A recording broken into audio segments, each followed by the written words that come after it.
দার্জিলিং জেলার কাশিয়াং মহকুমার একটি ছোট্ট এবং শান্ত গ্রাম শিটং। এই গ্রাম কমলালেবুর গ্রাম বা অরেঞ্জ ভিলেজ নামেও পরিচিত। এই নামকরণের কারণ হলো এখানে কমলালেবুর বিশাল বিশাল বাগান রয়েছে। বিশেষ করে শীতকালে যখন কমলালেবু গাছে পেকে থাকতে দেখা যায়, তখন পুরো গ্রামটিই প্রায় কমলা রঙে ভরে ওঠে, যা এক অসাধারণ দৃশ্য তৈরি করে।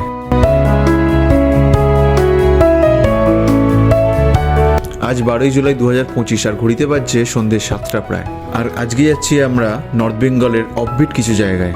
আমাদের বাড়ি থেকে শিয়ালদা স্টেশন পর্যন্ত 350 টাকা দিয়ে একটা ক্যাব বুক করে পৌঁছে গেলাম শিয়ালদা স্টেশনে। তখন ঘড়িতে বাজে প্রায় 9টা। আমাদের ট্রেন দার্জিলিং মেলের সময় যেহেতু 10টা 15তে ছিল, তাই অবশিষ্ট সময় কাটাবার জন্য আমরা চলে গেলাম KFCতে ডিনার করার জন্য। ডিনারে আমরা fried chicken, garlic chicken burger, French fries এবং কোল্ড ড্রিঙ্কস নিয়েছিলাম। আর ডিনার শেষ করতে না করতেই 12 নম্বর স্টেশনে চলে এলো আমাদের ট্রেন দার্জিলিং মেল। আর আমরা একটু দেরি না করে ঝটপট উঠে পড়লাম আমাদের ট্রেনে।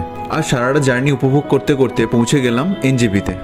আর NJP পৌঁছেই আমরা কন্ট্যাক্ট করলাম আমাদের ভ্রমণ সারথী বিকাশদার সাথে। এই পুরো ট্যুরটি আমাদের ঘোরাবে এই বিকাশদাই। বলে রাখি, আমরা শিটংয়ে একদিন এবং সাইট সিন, লামাহাটায় একদিন এবং সাইট সিন, আর দার্জিলিংয়ে 2 দিন সঙ্গে সাইট সিন করব। আমাদের NJP টু NJP কমপ্লিট এই ট্যুরটি অর্গানাইজ করেছে আইস ট্যুরিজম। আইস ট্যুরিজমের কন্ট্যাক্ট ডিটেলস আমি স্ক্রিনে এবং ডেসক্রিপশানে শেয়ার করলাম। তো যাই হোক, তারপরে আমাদের প্রথম গন্তব্যস্থল শিটংয়ের উদ্দেশ্যে আমাদের যাত্রা শুরু হলো। সেবক ব্রিজ পার করে মা কালীর কাছে আমাদের ট্যুরের শুভকামনা প্রার্থনা করে এগিয়ে চললাম শিটংয়ের পথে। আমরা সকলেই প্রচুর এক্সাইটেড ছিলাম নতুন প্রাকৃতিক দৃশ্য এনজয় করার জন্য। আর সত্যি কিছুক্ষণ যাওয়ার পরে ফিল করলাম ঠান্ডা হাওয়ার মাধ্যমে প্রকৃতি যেন তার রূপ পাল্টাতে শুরু করেছে। আবহাওয়া যে গরম থেকে হালকা হালকা স্বস্তির ঠান্ডা বাতাস পরিবেশন করছিল আমাদেরকে, সেটা আমরা ভালোই টের পাচ্ছিলাম। আর মনে হচ্ছিল প্রকৃতির সবুজায়ন আর পাহাড়ের নিস্তব্ধতা আমাদের জন্য অনেকক্ষণ ধরে অপেক্ষা করছিল। আর আমরা পৌঁছাতেই তারা যেন উদ্বেগ হয়ে প্রকৃতির সৌন্দর্য ঢালতে শুরু করলো আমাদের উপরে। যাত্রাপথে আমরা প্রথমে গিয়ে দাঁড়ালাম আমাদের শিটংয়ের প্রথম সাইট সিন আহালদারা ভিউ পয়েন্ট। আমরা এখন আহালদারা ভিউ পয়েন্টে এসেছি। আমি জাস্ট পিছনে সিনটা দেখাচ্ছি আমরা কি কি দেখতে পাচ্ছি ওখানে।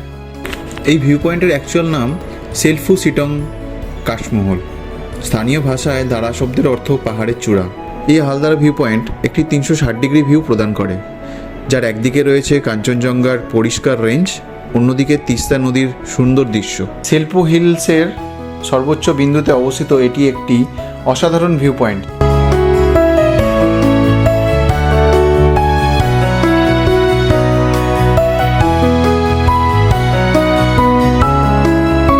এই আহালদারা ভিউ পয়েন্টের প্রবেশ মূল্য মাথাপিছু 20 টাকা।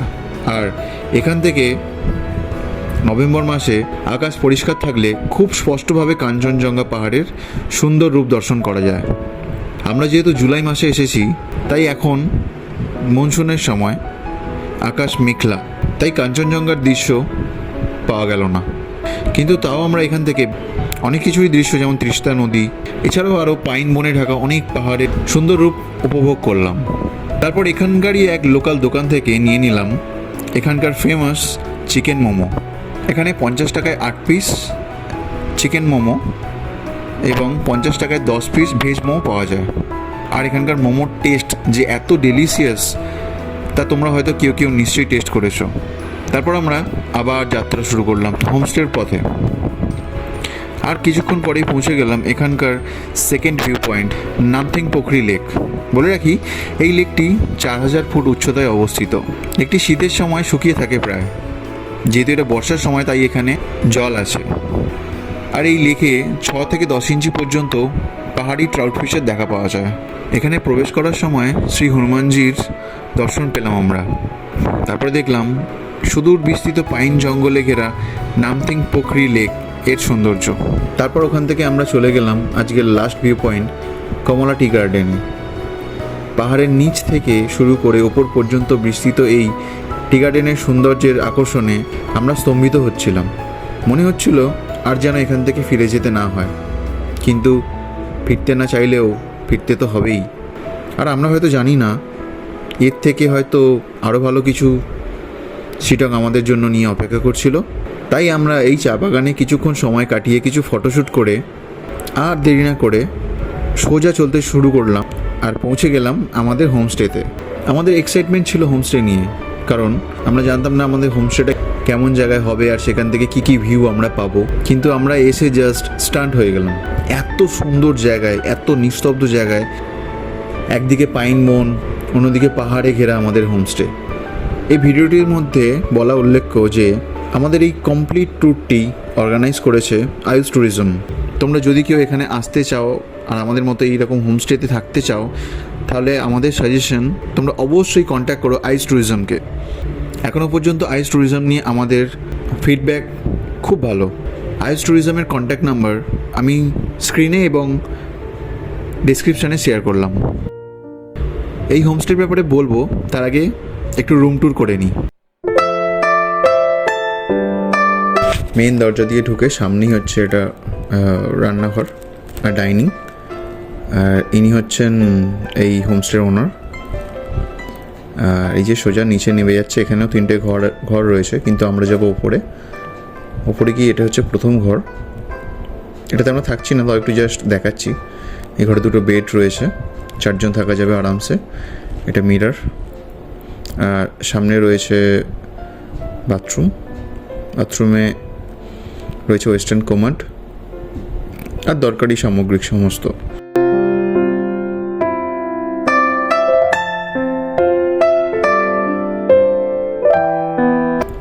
আর এটা আমাদের ঘরটা একটু দেখিয়ে দিই। এই যে কার্পেট পাতা রয়েছে এখানে, প্রত্যেক ঘরেই কার্পেট পাতা থাকে, কারণ প্রচণ্ড ঠান্ডা পড়ে সন্ধ্যের দিকে। এই যে দেখা যাচ্ছে। আর এখানে পাখা থাকে না, পাখার কোনো অপশান নেই। এটা আমাদের বাথরুম। আর এটা হচ্ছে এই হোমস্টের খুব প্রিয় আমাদের পোষ্য। এই হচ্ছে আমাদের হোমস্টের ছাদ থেকে ভিউ। এরকম দৃশ্য চোখে পড়লেই একটা কোড আমার বারবার মাথায় আসে, সেটা হলো there is no wifi in mountains, but we will find a better connection. পাহাড়ে যেমন নেটওয়ার্ক পাওয়া যায় না, পাহাড়ের নিস্তব্ধতা, পাহাড়ের সৌন্দর্য আমাদের নেটওয়ার্কের কথা মাথাতেই আনতে দেয় না। আমরা যেন প্রকৃতির সঙ্গে ওতপ্রোতভাবে জড়িয়ে পড়ি, তাই না?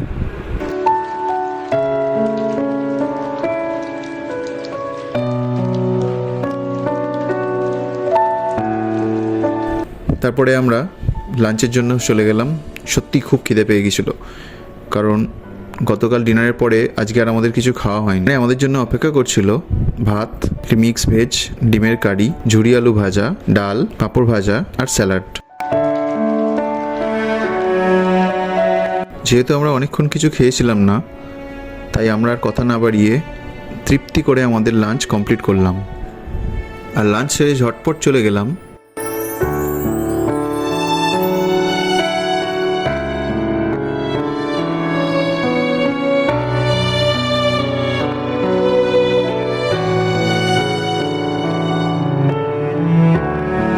একটু পাওয়ার ন্যাপ নেওয়ার জন্য। বাঙালি বলে কথা, একটু ভাত ঘুম না হলে চলে। ঘুম থেকে ওঠার পর আমরা দুজন মিলে ঠিক করলাম পায়ে হেঁটে সামনের কিছুটা জায়গা এক্সপ্লোর করব। সেজন্য দুজনে বেরিয়ে পড়লাম। আমরা সিটংটুতে আসি এখন, আর আজকে তো আমরা এখানেই থাকবো। তো এখন কোনো অ্যাক্টিভিটিস করার কিছু নেই, তাই আমরা দুজনে ঠিক করলাম একটু সামনেটা হেঁটে গিয়ে কোথাও বেরিয়ে আসি। আর তাই করতে গিয়ে দেখলাম এত ঠান্ডা পড়েছে, তাই আমরা চাদর নিয়ে বেরিয়েছি গায়ে দিয়ে।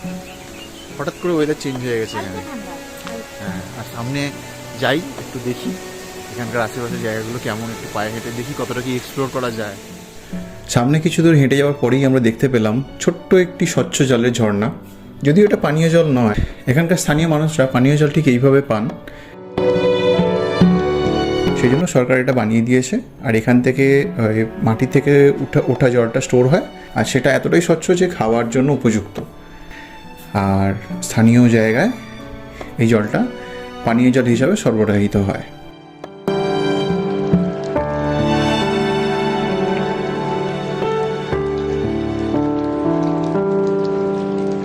তারপর দেখলাম আমাদের হোমস্টের অনারের খামার। এই খামারে রয়েছে বেশ কিছু ছাগল,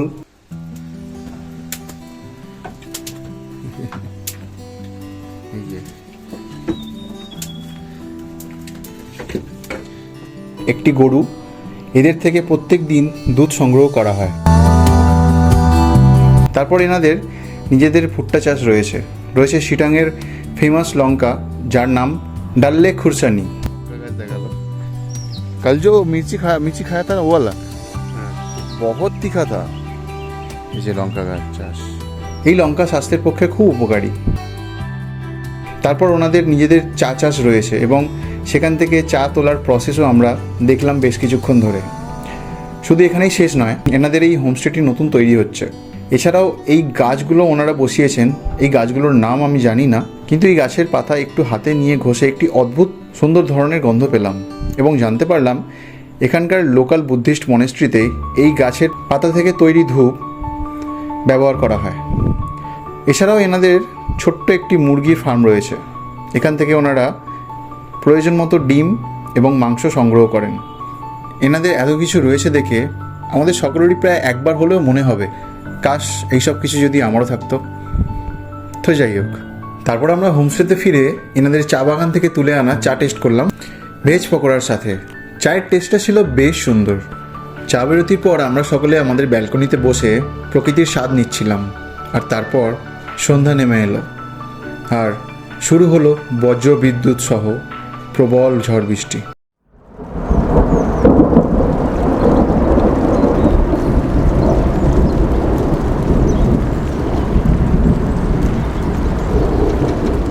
সন্ধ্যার সময় নিচ দিয়ে বয়ে চলা ঝর্ণার জলের শব্দ, প্রবল বৃষ্টির শব্দ এবং ক্ষণিকেই আমাদের ব্যালকনি কেমন যেন ধোঁয়াশায় ভরে উঠল। বুঝতে পারলাম মেঘ হয়তো তার রাস্তা ভুল করে চলে এসছে আমাদের ব্যালকনিতে। আর তারপর নেমে এলো ভারী শিলাবৃষ্টি। আহা, এই যে কি ফিলিং, তা আমি হয়তো পুরোপুরি ভাষার মাধ্যমে ব্যক্ত করতে পারলাম না। এই সময়টিকে পুরোপুরিভাবে এনজয় করতে করতে কখন যে রাত হয়ে গেল আর আমাদের ডিনারের সময় চলে এলো আমরা টেরই পেলাম না। তারপর প্রকৃতির এই সুন্দর রূপ দেখতে দেখতে আমরা চলে এলাম আমাদের ডাইনিং প্লেসে।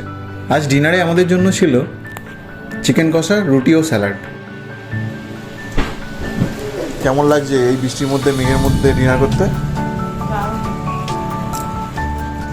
ডিনার শেষ করে রুমের দিকে ফিরে যাওয়ার সময় আমরা দেখতে পেলাম দূরে পাহাড়ে অবস্থিত রাতের কালিম্পং শহরকে। দূর থেকে অন্ধকারের মধ্য দিয়ে কালিম্পংয়ে জ্বলতে থাকা আলোর বিন্দুকণা মনে হচ্ছিল যেন আমরা আচমকাই কয়লার মধ্য থেকে অসংখ্য হীরের সন্ধান পেয়ে গেছি। তারপর আমরা চলে গেলাম ঘুমাতে। ভোরবেলা ঘুম থেকে উঠে হোমস্টের ছাদে গেলাম। গুড মর্নিং সবাইকে। আজকে শিলংয়ে আমাদের দ্বিতীয় দিন আর এখন ঘড়িতে বাজে সকাল 6টা। উঠে বললাম তাড়াতাড়ি উঠে রেডি হয়ে গেলাম লামাটা যাওয়ার জন্য। আর একটু ছাদে এলাম, আর ছাদে সেই ভিউটা কি না দেখালে হয়, সেই জন্য একটু ভিডিওটা করলাম। দেখো, জাস্ট দেখাচ্ছি একটু। শিলং একটি লেপচা গ্রাম। এটি প্রায় 4000 ফুট উচ্চতায় অবস্থিত। চারিদিকে সবুজ পাইন বন এবং পাহাড়ের মনোরম দৃশ্য দেখা যায় এখান থেকে। এখানকার শান্ত পরিবেশ এবং মনোরম আবহাওয়া পর্যটকদের কাছে খুবই প্রিয়। শিলং থেকে কাঞ্চনজঙ্ঘার সুন্দর দৃশ্য দেখা যায়। বিশেষ করে আপার শিলং মনেস্ট্রি থেকে কাঞ্চনজঙ্ঘার মনোরম দৃশ্য উপভোগ করা যায়। শিলং মূলত তার কমলালেবুর চাষের জন্য বিখ্যাত। নভেম্বর থেকে জানুয়ারি মাস পর্যন্ত কমলালেবু তোলার সময় এবং এই সময়তে বাগানগুলো কমলালেবুতে ভরে থাকে। আজ শিলংয়ে আমাদের যেহেতু শেষ দিন আর একটু পরেই আমরা লামাহাটা চলে যাব। তারপরে আমরা চলে গেলাম ব্রেকফাস্ট করতে। ব্রেকফাস্টে ছিল আলু পরাঠা, টমেটো কেচাপ আর হট গার্লিক চাটনি। তারপরে ওখান থেকে ব্রেকফাস্ট করে আমরা বেরিয়ে পড়লাম আমাদের নেক্সট ডেস্টিনেশন লামাহাটা যাওয়ার জন্য। এই যে আমার বন্ধু চলে আসছে আমাকে দেখে। বন্ধু আমাকে দেখে আর থাকতে পারলো না, চলেই এলো। Good morning. কেমন ঘুমিয়েছো? কেমন ঘুমিয়েছো তুমি? বলো কেমন ঘুমিয়েছো? ও আমাদেরকে ছাড়ছেই না কালকে থেকে। শিলং বিভিন্ন প্রজাতির হিমালয় পাখির আবাসস্থল। পাখিপ্রেমীদের জন্য এটি একটি আদর্শ জায়গা। এখানে স্কারলেট, মিনিভেট, রুফার সিভিয়া এবং বিভিন্ন ধরনের সানবার্ড দেখা যায়। কাছেই মহানন্দা ওয়াইল্ড লাইফ স্যাংচুয়ারি এবং লাটপঞ্চার, যা বার্ডিংয়ের জন্য বিখ্যাত। আপার শিলংয়ে একটি পুরনো বৌদ্ধ মঠ আছে, যা মূলত কাদা এবং বাঁশ দিয়ে তৈরি। এখান থেকে কাঞ্চনজঙ্ঘার দারুণ দৃশ্য দেখা যায়। শিলং চার্চ একটি সুন্দর এবং শান্ত চার্চ, যা পাহাড়ের উপরে অবস্থিত। এবং এর চারপাশ থেকে উপত্যকার মনোরম দৃশ্য দেখা যায়। আগে এটি বাঁশের তৈরি ছিল, এখন এটি ইট পাথরের তৈরি। সূর্যোদয়ের সময় এখানকার দৃশ্য মনমুগ্ধ করে তোলে। রিয়াং নদীর তীরে অবস্থিত যোগীঘাট স্থানীয়দের কাছে একটি জনপ্রিয় পিকনিক স্পট।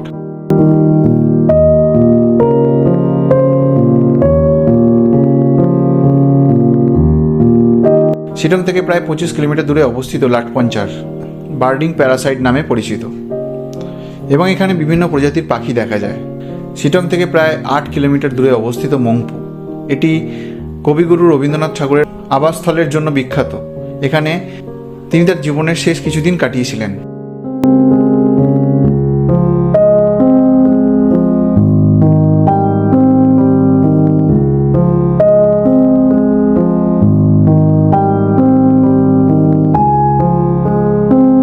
হেঁটে গ্রামের চারপাশে ঘুরলে লেপচা জনগোষ্ঠীর জীবনযাত্রা সম্পর্কে ধারণা পাওয়া যায়। কমলালেবুর বাগান ঘুরে দেখা এবং তাজা কমলালেবুর স্বাদ নেওয়ার সুযোগ থাকে। শিলং সারা বছরই মনোরম থাকে, তবে অক্টোবর থেকে ফেব্রুয়ারি মাস পর্যন্ত এখানে ভ্রমণের জন্য সেরা সময়। এই সময় কমলালেবু গাছে পেকে ওঠে, যা দেখতে খুবই সুন্দর লাগে। শীতকালে আবহাওয়া ঠান্ডা এবং মনোরম থাকে এবং আকাশ পরিষ্কার থাকায় কাঞ্চনজঙ্ঘার স্পষ্ট দৃশ্য দেখা যায়। বসন্তকালে অর্থাৎ মার্চ থেকে মে মাস পর্যন্ত এখানকার আবহাওয়া মনোরম থাকে এবং বিভিন্ন ফুল ফোটে। শিলং যাওয়ার কয়েকটি পথ আছে, যেমন শিলিগুড়ি থেকে সেবক লাটপঞ্চার হয়ে শিলংয়ের দূরত্ব প্রায় 55 কিলোমিটার। শিলিগুড়ি থেকে রামডি মংপু হয়ে শিলংয়ের দূরত্ব প্রায় 78 কিলোমিটার। কার্শিয়াং দিলারাম বাগোড়া ঘাড়েটার হয়ে শিলংয়ের দূরত্ব প্রায় 75 কিলোমিটার। শিলংয়ে থাকার জন্য বেশ কিছু হোমস্টে এবং কিছু চার্চ গেস্ট হাউস রয়েছে, যা আধুনিক সুযোগ সুবিধা সহ পর্যটকদের জন্য আরামদায়ক থাকার ব্যবস্থা করে। হোমস্টেগুলিতে স্থানীয় জৈব খাদ্য উপভোগ করা যায়। শিলং মূলত শহর জীবনের কোলাহল থেকে দূরে প্রকৃতির মাঝে শান্তিতে সময় কাটানোর জন্য একটি আদর্শ গন্তব্যস্থল। সব কিছু মিলিয়ে বলতে হলে পুরো শিলংকে ভালোভাবে এক্সপ্লোর করতে হলে একবার দুবার নয়, বারবার ভিন্ন ভিন্ন মরশুমে আসতে হবে শিলংয়ে। শিলং থেকে আমরা অনেক কিছুই নিয়ে যাচ্ছি আর কথা দিয়ে যাচ্ছি